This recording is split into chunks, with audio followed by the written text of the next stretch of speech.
Welcome to the Yummy and Fearless podcast with the SideChicks, where we offer our side of the issues. Thank you so much for listening. Please follow us at Yummy Fearless on Instagram, Twitter, Facebook, YouTube, and even Pinterest, where you'll find additional content from today's show. You can also listen to us on Apple iTunes, YouTube, Stitcher, and Spotify. Please rate, like, review, subscribe, and share. And if no one else has told you today, we love you. Now let's get into the show.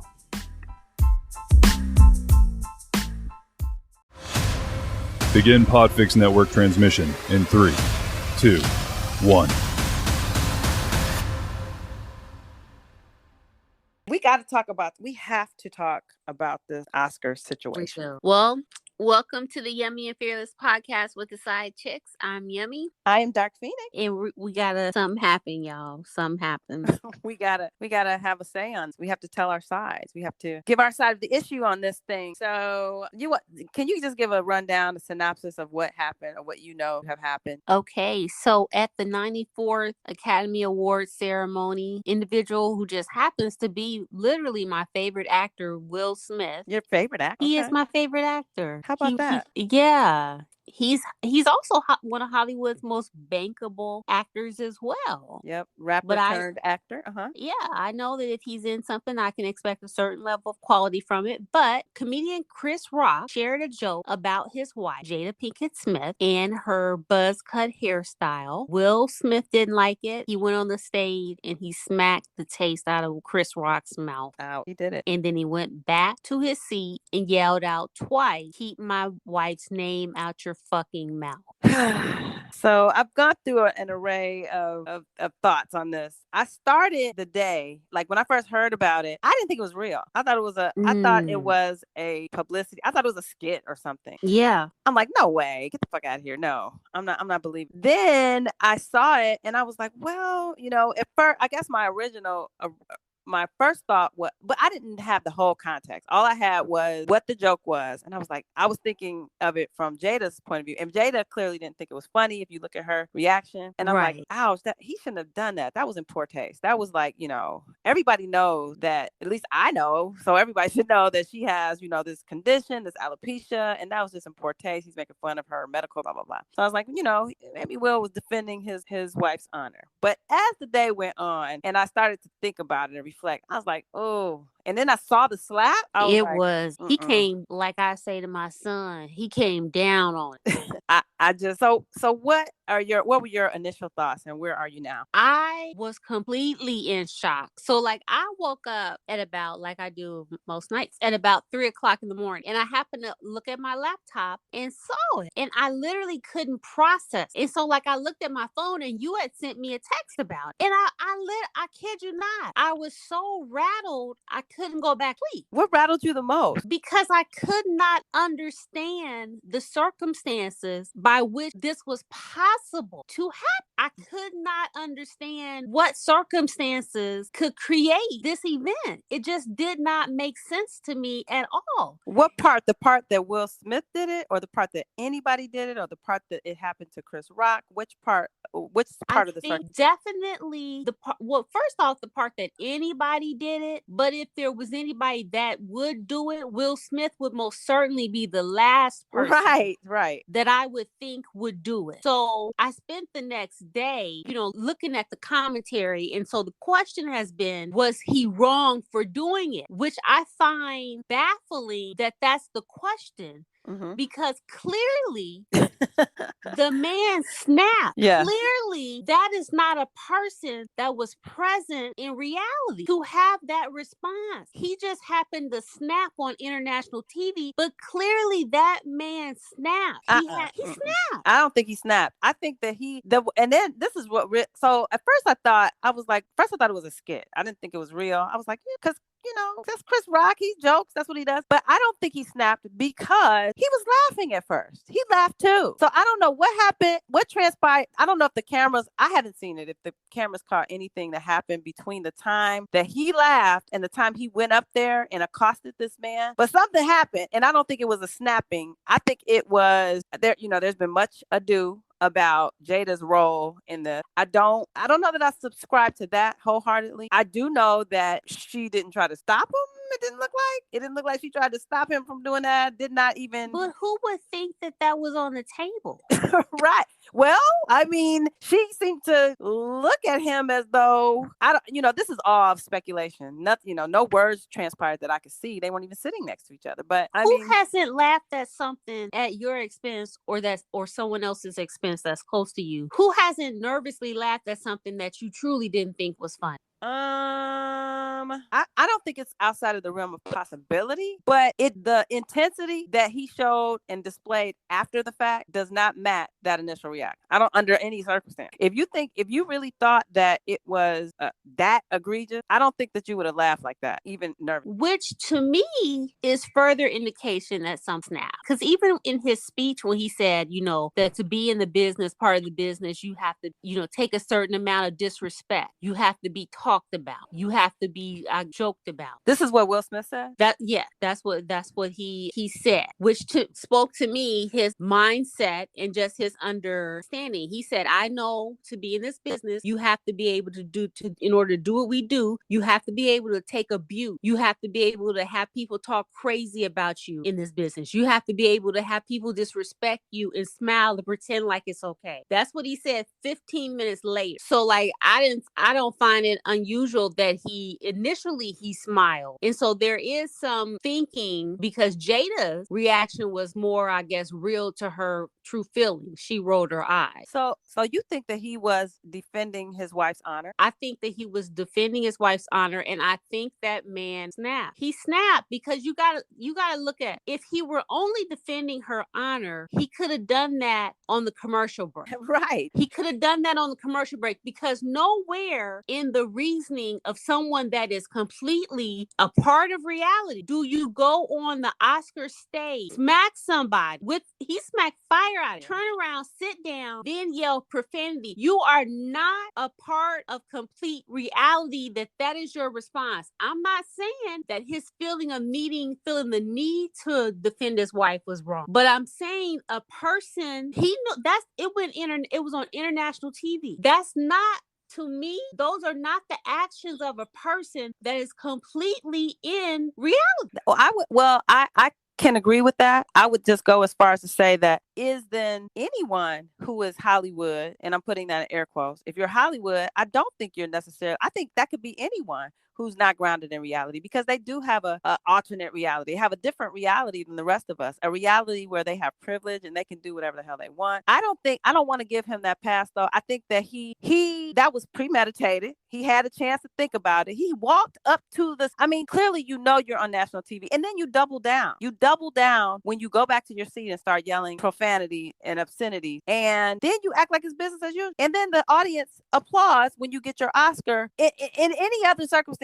he would have been escorted out of the building. I don't think it was cool at all that he did that. I think it was bullshit. And that's a direct change from what I originally felt. I think it was bullshit that he felt. And I do think, at first I was like, oh, Chris Rock's joke was in poor taste, because I'm thinking about, my own insecurity. Whatever we're insecure about, it becomes the monumental thing. So if Chris Rock had, for example, had joked about, say, her eye color or her height or her stature or her muscles or something, she's not insecure about that. And he could have made a GI Joe joke about any one of those things. But because she's insecure about that, and rightfully so, any one of us who's experienced hair loss, we can relate to that. But because it was that, I think that's what made it, unpalatable to her. But fuck that. No, he is not okay. I don't think he's okay. I think maybe this is not the first time. Like, that doesn't just show up. And if your argument is that he's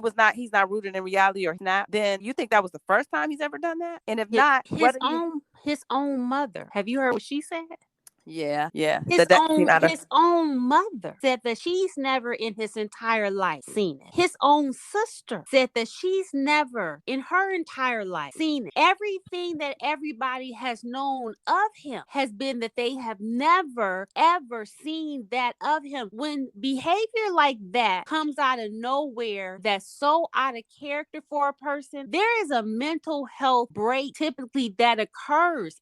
People don't just do things like that. Now, had he done something like that in private, then I'd be with all the arguments of like, dude, you may not like the comment, but you can't whoop everybody. I'm with, but to me, think about how composed this man has spent the last 35 years of his career being in the public eye. Cultivating his whole so image. Premeditated. Yes. So premeditated. Every part of his life has been so premeditated. So you're telling me that that's not a mental break in a moment?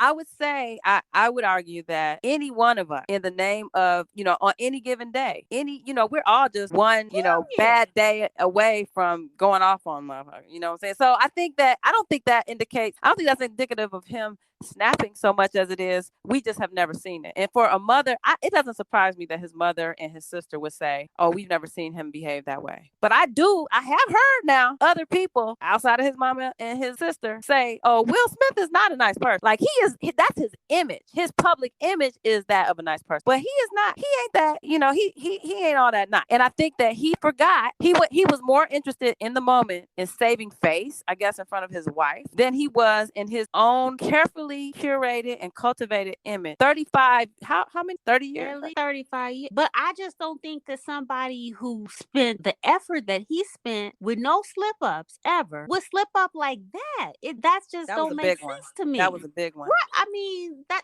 not like that. He needed, I think he at least needs to be fined. I think Chris Rock joke, maybe, but I'm coming to understand that a lot of people did not know about her condition. A lot of people did, and maybe Chris Rock did not know.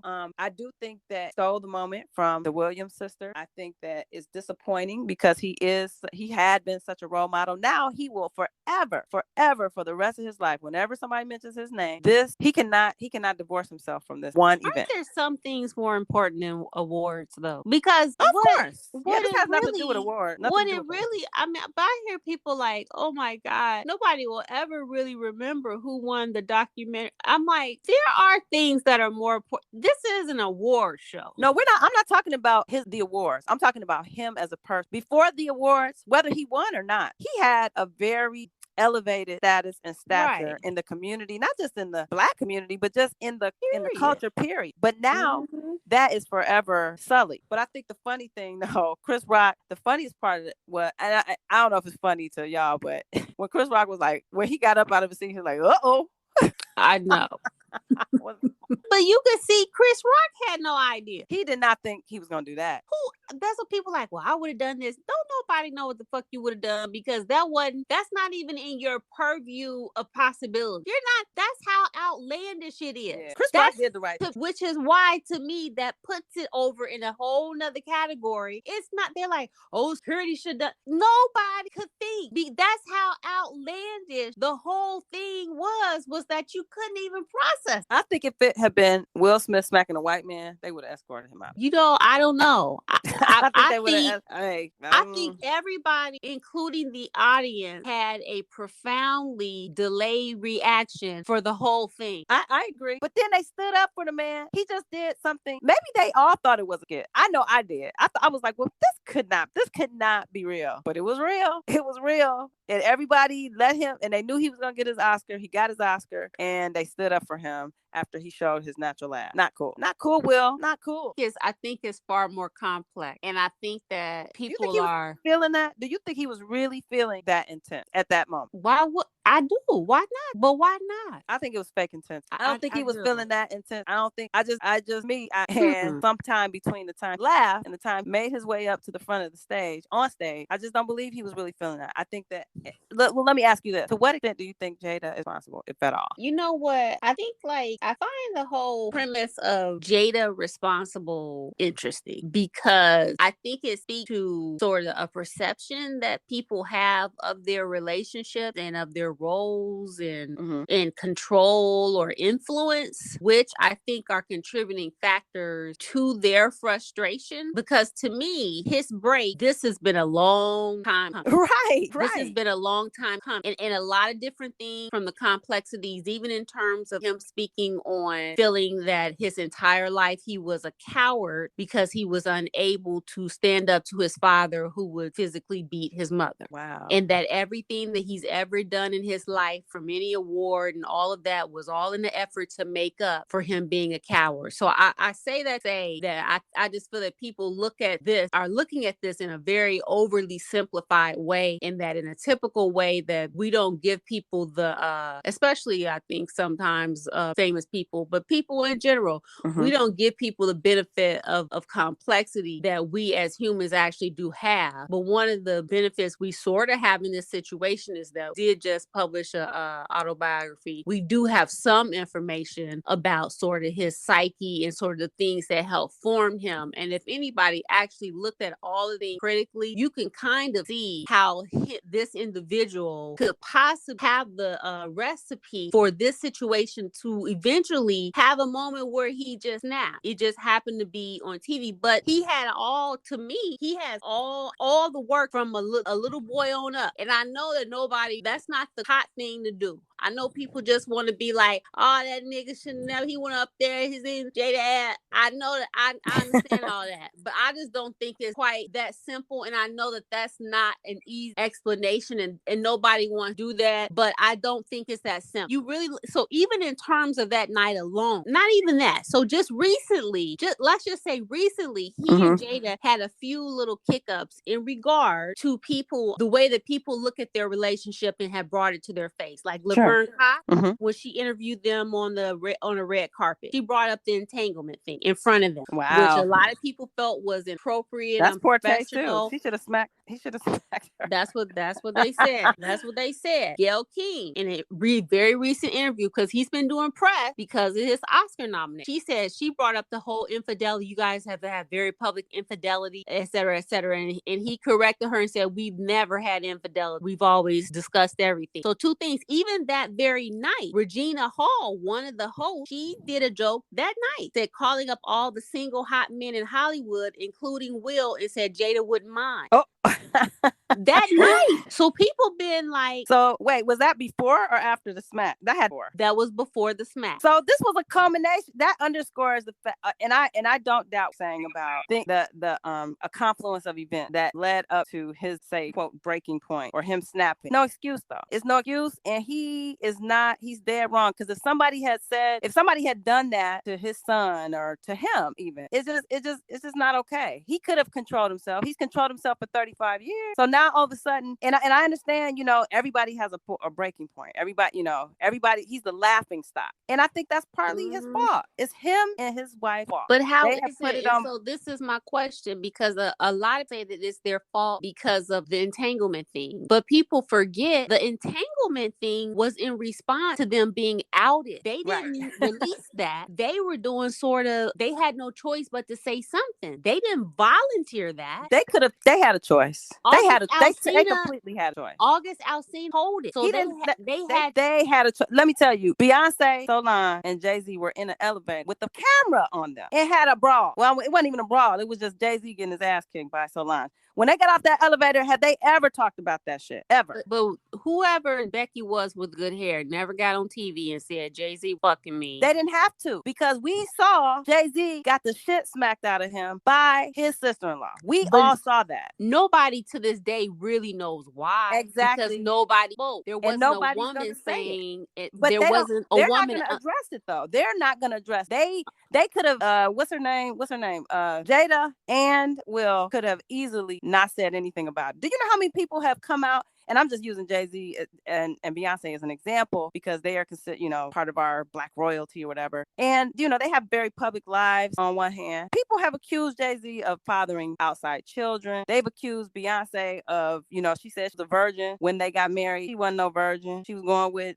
Mos Def and everything else. They never addressed. They didn't have to address that. They could have very well not said anything, and it would have gone away. Or maybe people would have speculated. But they invited everybody into that mix. They were at the red table talk. I did not watch, but I know a lot of people did. So they had every opportunity to not make that part of public content, but they did. So if you can't take take the fact that people are gawking and people are interested in that, you're gonna risk and ruin a 35-year image that you have cultivated. By saying, I guess for me, I value this in people, and even on my small scale in my life, I'm very intentional and conscious about living in a way or giving the impression that I live some charmed life. So I always appreciate when people say, hold up, no, we suffer in this way, or this was fucked up in this way, or we do this in this way. I always look at that as a positive because it lets people know, everybody got problems. So don't look at them like, they're so special or they're this or they're untouchable. I always look at that as a positive thing. Agreed.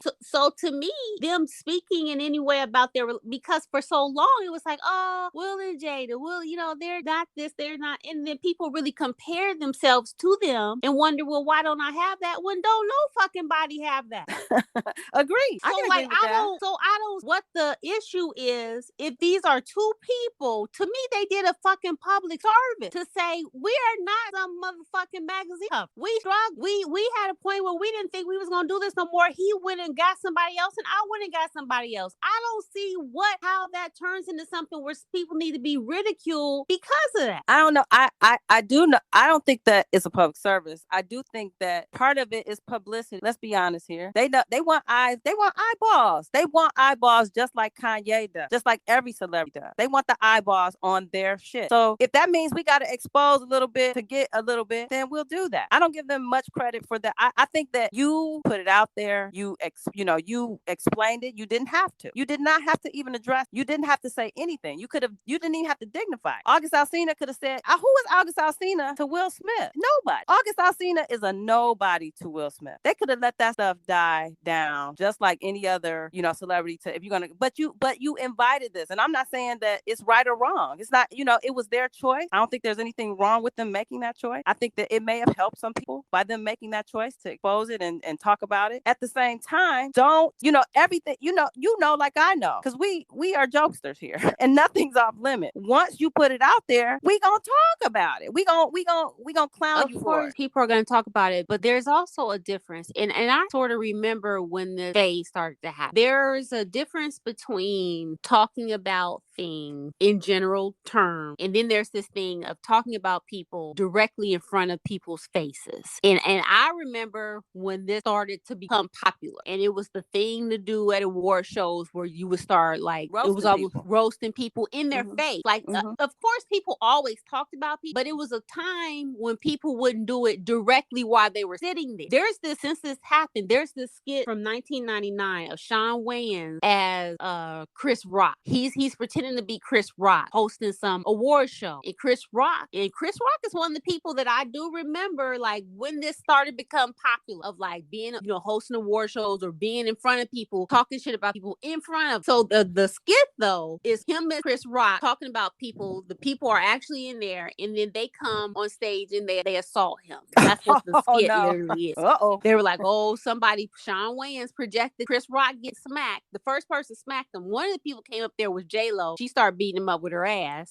So this is not a new concept. It's really not. It's not. And Chris Rock is not the first person who was in jeopardy of getting his ass kicked. He's not. But Dark Phoenix, you're old enough to remember. I mean, it was a gradual thing, sort of. But there was definitely a time when people, of course, would talk about stars stuff when they weren't necessarily sitting right, 40 feet in front of them. And they'll take the camera and put it. It's all like a whole system. They'll take the camera and put it right on them for their reaction. And even the young lady from, we were just talking about her from the Harlem show, Megan Good. Oh yeah, Megan Good just talked about how she had this issue with the BET Award, how they got mad at her because she wouldn't participate in, I'm going to call it a humiliation ritual joke. That so this is like a whole system, which sort of, again, part of my analysis is a little bit more in depth, more than just a black, is it right, is it wrong? I think it's a bigger thing, and I don't think this is as simple as saying it's a lot of moving parts. It's a lot of moving parts.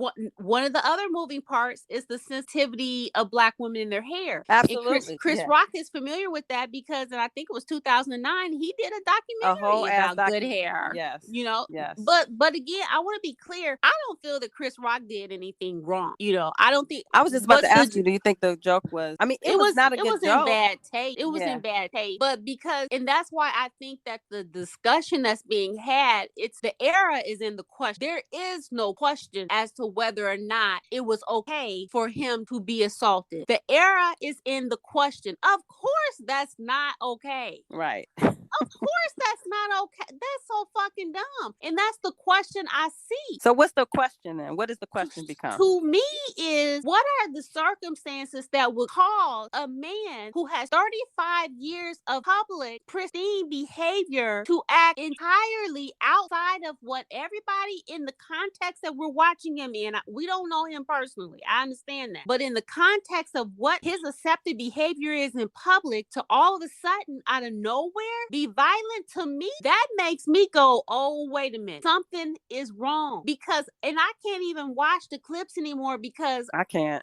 Because I know the level of pain that man had to be in to react in that way. I don't see it as low ego thing. He had to really be in a state outside of himself to behave in that way because there's nothing normal about that. I thought maybe he was high or drunk or something. There's nothing normal about that. There's nothing normal that on the biggest stage of Hollywood, yes, that there's nothing normal about it. Yes. And that's the part that I don't understand why people don't seem to get. That mental health, there's nothing normal about that. I think that I agree with you on some level, but I think that I want to be careful about, to me, it's really easy to write it off as, hey, he's not well. But he's been well. It's like, and I'm not saying that it's not possible that he had a lapse in, mental health at this time. I just want to just point out that he's been very, very careful. And I think it's easy to say, hey, well, he just wasn't well.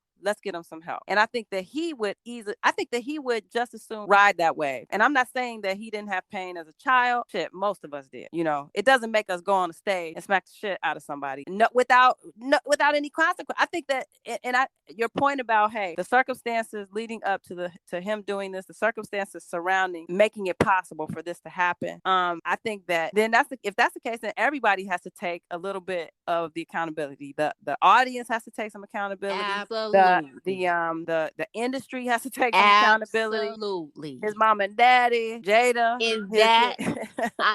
and that is my point. Doesn't excuse it though. Point. He need his ass whipped, or he need a fine, or he need some criminal charge. And that is my point. I'm not saying that he should not, that there shouldn't be consequences for it. But I do know that America, we are so punitive that we can't see anything other than being punitive. Like there's nothing. Everything is, give them prison time, or I calm down. But in terms of your point, which I think is an excellent one, which is also a point that I want to elaborate on, I think that we all have a role. We all have a role in it because we participate in a spirit of in culture of public shaming, of talking about people, of going on and on, because people talk about the Smith family.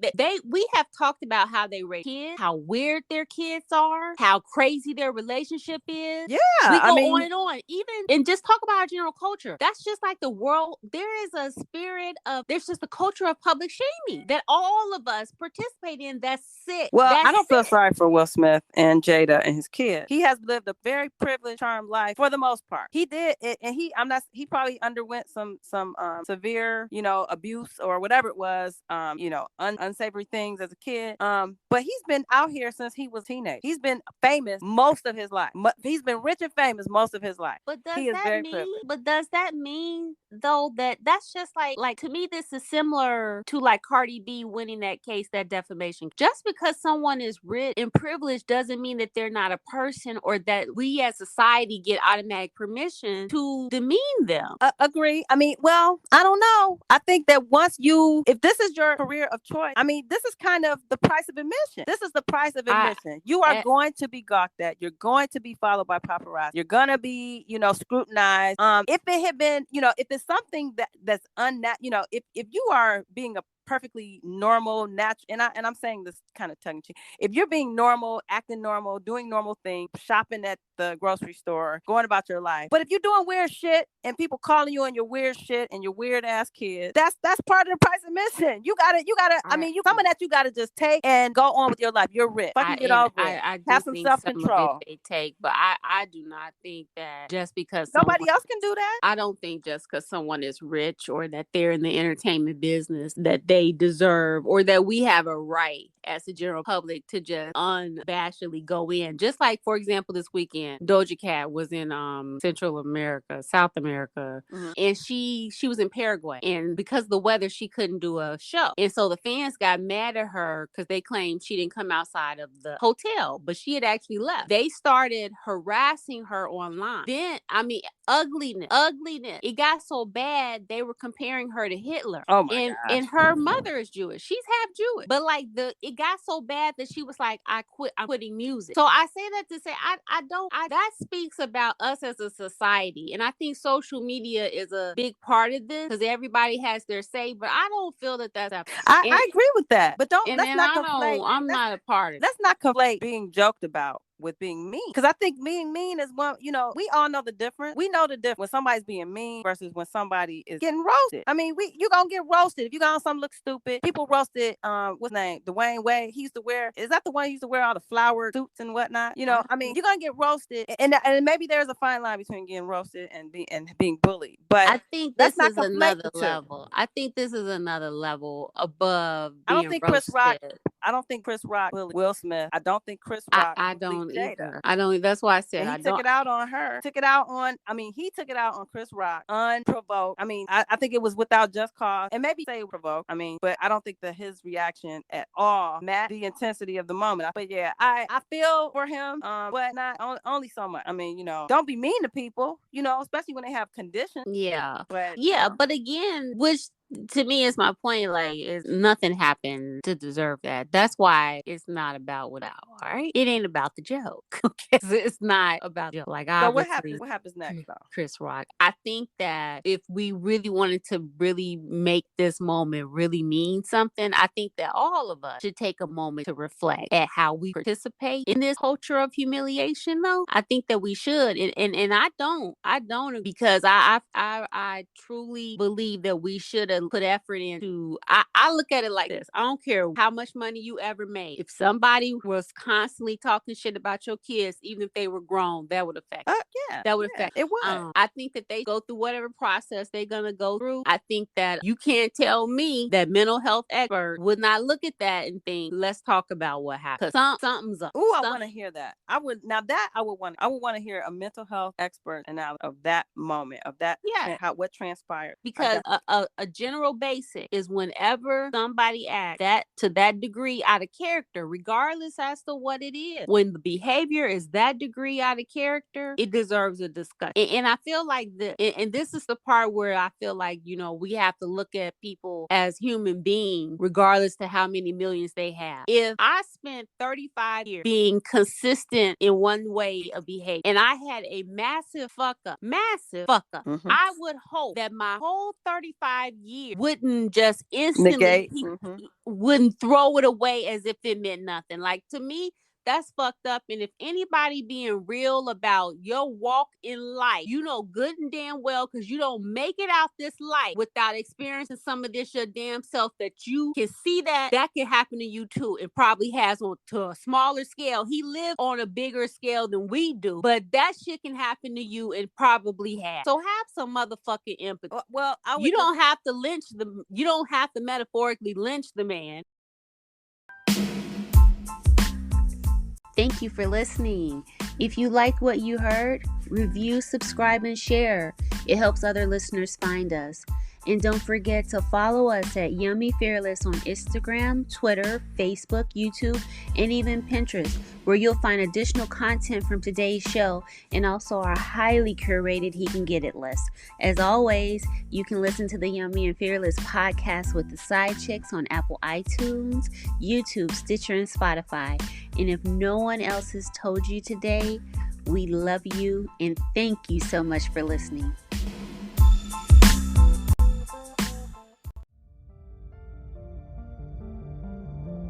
You've been listening to a podcast of the Podfix Network. Discover more audible gems like this at podfixnetwork.com. Make sure to catch up-to-the-minute network shenanigans by following @Podfix on Twitter, official_Podfix on Instagram, @Podfix Network on Facebook. And make sure to subscribe to Podfix Presents wherever you choose to find podcasts. The Podfix Network, artist owned and loved.